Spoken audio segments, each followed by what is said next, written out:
Thank God for Seymour M, for his ability to go out, cut through the nonsense, find the hard facts, put them together in a cohesive, logical manner, and then publish it so that we can be exposed to the truth. You said this is going to cause a problem for the American people or the American government? Sure. But what about the German government? Because Seymour M has just told you in unequivocal fashion that the United States of America, together with Germany's Norwegian allies, conspired to destroy a $12 billion piece of critical energy infrastructure that was essential to the economic survival of Germany. For every German out there right now crying about high energy prices, we now know who to blame, don't we? The United States, Norway, your government. Because, frankly speaking, silence is consent. And for the German government to remain silent in the face of this absolute proof of malfeasance by their American and Norwegian allies means that they are complicit in what has happened. Are you a democracy, Germany? Will you hold your officials accountable for what they have done in your name, what they have done to you?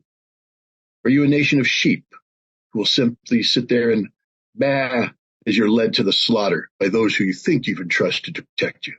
It's an act of war.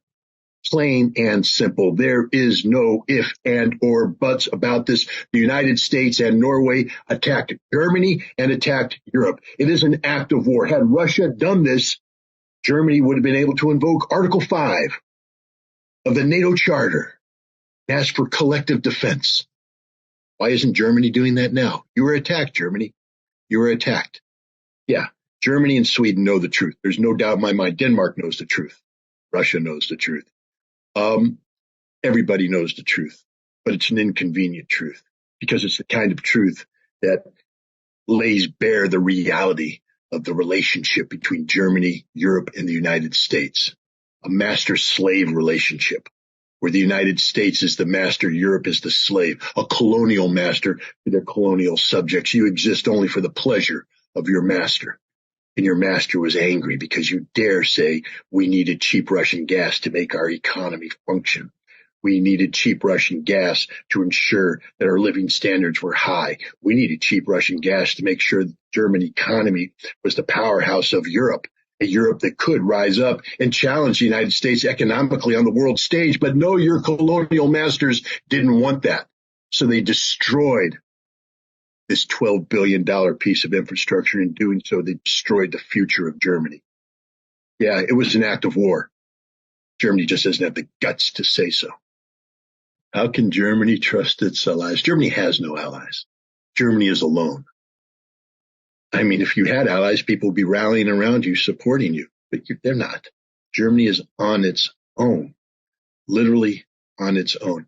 How can you trust Norway? How can you trust the United States? Let me remind Germany that under President Barack Obama, that bastion of democracy that Germany loved to welcome and continues to love to welcome, you adore him.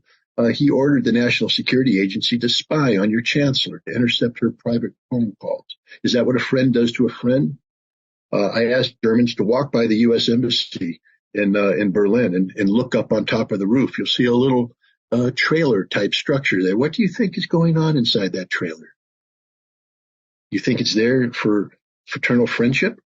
You think the American people that operate that trailer are doing it because they love you? They don't trust you. They don't like you. They're spying on you. And they're using the information that they gather there to take control of your parliamentarians. What percentage of your parliamentarians are on the take? How many of them are controlled by the CIA? The answer is a whole bunch. Is that how an ally acts? Your economy has been gutted. There's very little chance that you're going to recover in a meaningful fashion in the coming years. You get the scraps from the table. You don't get to sit at the table unless you stand up and start asserting yourselves. And I don't mean asserting yourselves in the manner that replicates the arrogance and the militarism of the Third Reich, as some are doing right now in a failed effort to breathe relevance into Germany. Don't become that which you have promised never to become again. You aren't a strong nation by sending Leopard tanks to Ukraine. You're a weak nation. You're a strong nation when you stand up and say, we will do that which is in the best interest of Germany, and restoring the Nord Stream pipelines is in the best interest of Germany, because gaining access to cheap Russian gas will make our economy strong, make our economy viable, make us the economic leaders of Europe and the world. And that's something every German should be seeking and aspiring to.